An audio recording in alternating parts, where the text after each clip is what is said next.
Salut, c'est Damien pour hybridephoto.com. Aujourd'hui, j'ai reçu le X-T2 en version graphite, la version argent donc. Je voulais vous la présenter puisque je trouve que c'est un très bel objet. Je suis super content de l'avoir, il est magnifique. Je voulais vous le mettre côte à côte avec la version noire pour que vous puissiez juger des différences. Alors sachez déjà que la boîte n'est pas tout à fait la même chose. Donc la boîte du X-T2 normal est toute noire, un peu simple. La boîte du X-T2 argent arrive dans un gris un peu luxueux, j'ai envie de dire, avec des reflets un peu glossy, etc. Je ne sais pas si ça passe bien dans la vidéo, mais les boîtes ne sont pas tout à fait pareilles. Donc sachez que cette version argent, elle est vendue 200 € plus cher alors que c'est le même appareil. Donc les deux sont water resistant, les deux sont tropicalisés donc. Les deux font exactement la même chose, les composants sont les mêmes. Le poids, je viens de les peser, 460 grammes chacun sans la batterie. Donc au gramme près, c'est exactement pareil. Fujifilm veut jouer sur le côté luxe. Donc quand on regarde même le communiqué de presse qui est sorti en même temps que cette version argent, on se rend compte que tous les mots employés sont vraiment des mots luxueux. Donc on parle de sobriété, on parle d'élégance, on parle de classe. Bref, on voit que c'est une version effectivement qui est proposée 200 € plus cher dans une ambiance un peu luxe. Donc par exemple le cache griffe ici va être en plastique sur le X-T2 et ça va être un morceau en aluminium sur la version argent. Donc ça c'est de l'aluminium, bon c'est un détail mais c'est ce qui participe un peu à ce qu'ils appellent le luxe. De même que la courroie de l'appareil photo va être en simple plastique basique sur le X-T2 et on a une courroie en cuir dans la version aluminium. Donc c'est du cuir noir. Quand on les voit d'un peu de loin, les deux courroies, on ne voit pas la différence. Donc c'est pas une courroie grise, c'est une courroie en cuir noir. Voilà, le cache, comme on voit, est le même en plastique. Donc je vais l'enlever. Hop.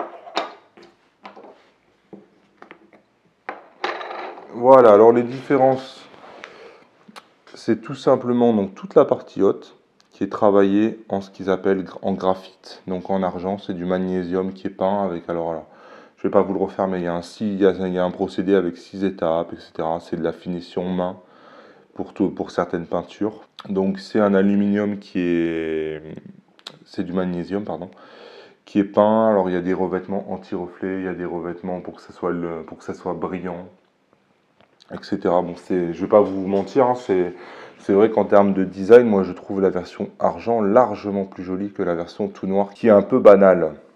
Donc on a ce liseré ici, argent, sur lequel est assis le boîtier, qui souligne vraiment le design.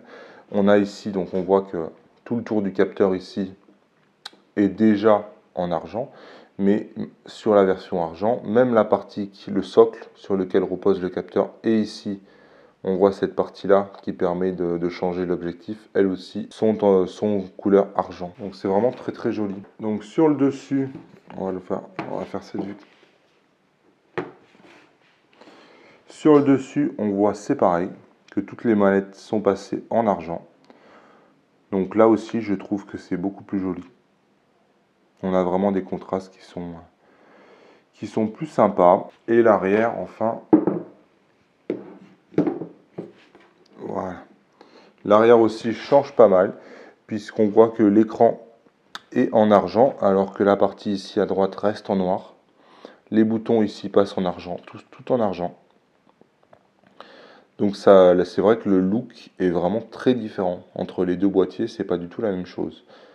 Je sais pas pourquoi, là, en fait, on a l'impression ici d'avoir un boîtier qui est beaucoup plus métal, qui est beaucoup plus résistant, alors qu'ici, ça donne une impression un peu plastique.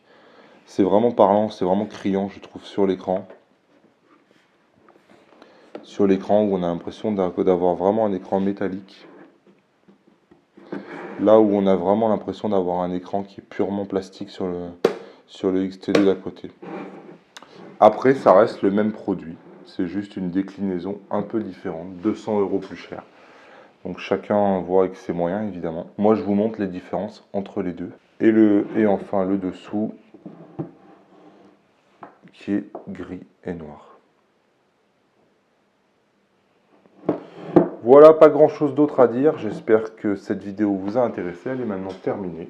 Si vous voulez me suivre, bah écoutez, n'hésitez pas à vous abonner. Vous avez la petite cloche pour être prévenu régulièrement des vidéos. Je fais des vidéos sur le monde des hybrides en général et sur les boîtiers Fujifilm de manière plus spécifique. Voilà, vous avez le site hybridephoto.com pour retrouver tous les articles. Vous pouvez m'y laisser votre mail de façon à ce que je puisse vous contacter et que vous puissiez me contacter aussi. Et moi, je vous dis à bientôt dans une nouvelle vidéo. Ciao!